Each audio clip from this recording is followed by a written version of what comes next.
નમસ્કાર મિત્રો, સુપ્રભાતમ. અમારી આલેટ નેચર ટીવી યુટ્યુબ ચેનલ ઉપર આપનું હાર્દિક સ્વાગત છે. મિત્રો, આજે આપણે વનવગડામાં નહીં પણ બગીચામાં આવ્યા છીએ અને બગીચાની અંદર એક ફળાઉ ઝાડનો આજે પરિચય મેળવવાનો છે.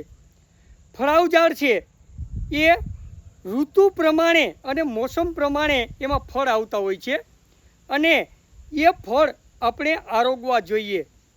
તો અહીંયા તમે જે જોઈ રહ્યા છો તે ઝાડ વિશે એવું કહેવાય છે કે રાવણાનું ઝાડ અને એના ફળ અને ઠળિયા પણ કામના ડાયાબિટીસમાં એમની ખૂબ નામના. તો ડાયાબિટીસમાં આ ઝાડ છે એ ખૂબ કામ કરે છે. તો આજે આપણે તમે જે સમજ્યા એ જ રીતે રાવણાનો પરિચય મેળવીએ. તો જોઈએ રાવણા વિશે.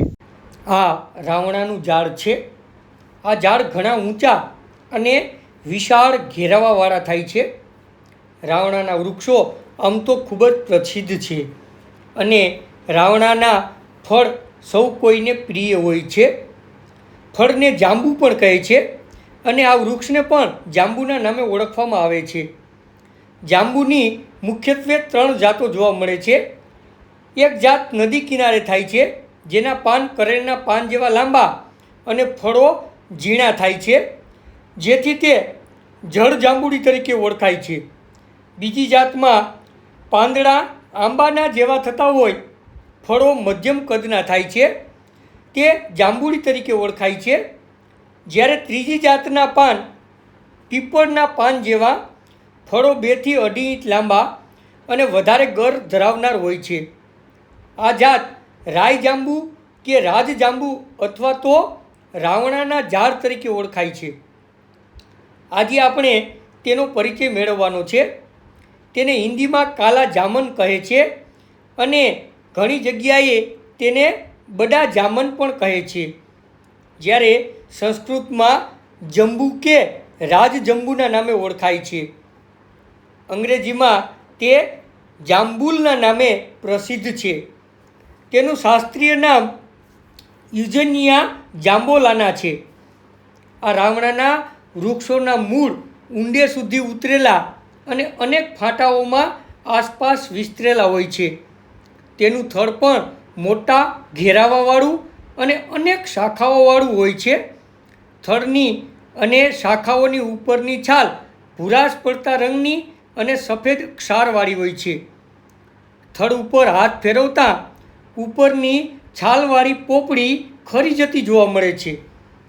નાની શાખાઓ ઘણી નીચે ઝૂકેલી અને પાન થોડા મોટા, પીપળના પાન જેવા, અતિ રૂપાળા, લીસા, ચળકતા, સૂક્ષ્મ અર્ધપારદર્શક બિંદુઓવાળા હોય છે. તેમાં ઉનાળાની ઋતુ દરમિયાન સફેદ રંગના ફૂલો સામસામી શાખાઓવાળા પુષ્પમંડળો ઉપર આવેલા હોય છે. ફળ ઉનાળાના અંતમાં અને વર્ષા ઋતુમાં વરસાદની સાથે જ પાકીને નીચે પડે છે. એમાં એટલો બધો ફાલ આવે છે કે ઘણીવાર તેના ભારના કારણે એની જાડી અને મોટી શાખાઓ એકાએક તૂટી પડે છે. તેમાં પણ એકાદ વરસાદ થઈ ગયા પછી જો પવન વાતો ન હોય અને ઝાડની ડાળો સ્થિર હોય તો ફળના ભારથી તે તૂટી જવાનો ભય રહે છે. માટે ચોમાસામાં તેમાં ફાલ હોય ત્યારે તે ઝાડ નીચે જવું જોખમકારક ગણાય છે. તેના ફળ પ્રથમ લીલા, પછી રાતા રંગના ને પાકતા કાળાશ પડતા રંગના થઈ જાય છે. તે દેખાવે સુંદર અને તેને જાંબુ કે રાવણા કહે છે. તે 1 થી 2.5 ઇંચ લાંબા અને સ્વાદ ખટાશયુક્ત મીઠો અને સહેજ તુરો હોય છે. આ ફળ લીલા મેવા તરીકે પ્રસિદ્ધ છે. ફળની અંદર બીજરૂપે ઠળિયો હોય છે. મિર્ચેસી વર્ગની આ વનસ્પતિ 12 માસ લીલીછમ રહેતી હોય. મોટે ભાગે બાગ બગીચાઓમાં અને વાડીઓમાં તેને વાવવામાં આવે છે. રાય જાંબુના ઔષધિ ગુણની વાત કરીએ તો તેના ફળ રાવણા સ્વાદે મધુરા, ખાટા, તુરા, હળવા, વૃક્ષ, મધુર, વિપાકી, રક્તસ્તંભક, રક્તવર્ધક, હિમોગ્લોબિન અને લોહવર્ધક, કફ, પિત્તશામક, શીતળ, ભૂખવર્ધક, મલાવરોધક, શ્રમહર, પાચક અને ચીરગુણકારી પૌષ્ટિક છે. તે શ્વાસ, શ્વાસ, શ્રમ, અતિસાર, મુખરોગ અને ઉધરસનો નાશ કરનાર ગણાય છે. જાંબુના ઠળિયાની વાત કરીએ તો તેના ઠળિયા છે એ સ્વાદે તુરા અને સહેજ કડવાશ પડતા હોય અને ડાયાબિટીસમાં તે ઉત્તમ મનાય છે. જાંબુના ઝાડની છાલ તુરી, મળાવરોધક, મીઠી, પાચક, લુખી, રુચિકર, કંઠ સુધારક તેમજ દાહ, પિત્ત, શ્વાસ, સોજા, અતિસાર, ખાંસી, લોહી બગાડ, કફ અને વ્રણને દૂર કરનારી માનવામાં આવે છે. રાવણાના ઔષધિ ઉપયોગની જો વાત કરીએ તો તેના ઠળિયા ડાયાબિટીસમાં ઉત્તમ કામ કરે છે. રાવણાના બીજનું ચૂર્ણ દરરોજ સવાર સાંજ લેવાથી ડાયાબિટીસમાં ખૂબ જ રાહત રહે છે અને ફક્ત આપણા દેશમાં જ નહીં પરંતુ વિદેશમાં પણ ડાયાબિટીસમાં આ ઠળિયાનો ઉપયોગ કરવામાં આવે છે. રાવણાની છાલ દૂધમાં વાટી મધ સાથે પીવાથી અથવા રાવણાના પાનના રસમાં મધ, ઘી અને દૂધ મેળવી પીવાથી રક્તાતિસાર મટે છે. રાવણાના પાનનો રસ અને ગોળ મિશ્ર કરી ગરમ કરવો, તેની ઉપરની તર કાઢી પીવાથી પિત્ત દૂર થાય છે. રાવણાની આંતરછાલનો ઉકાળો કરી તેનાથી કોગળા કરવાથી મુખરોગ દૂર થાય છે, મુખમાંથી આવતી દુર્ગંધ દૂર થાય છે, દાંત અને પેઢા મજબૂત થાય છે.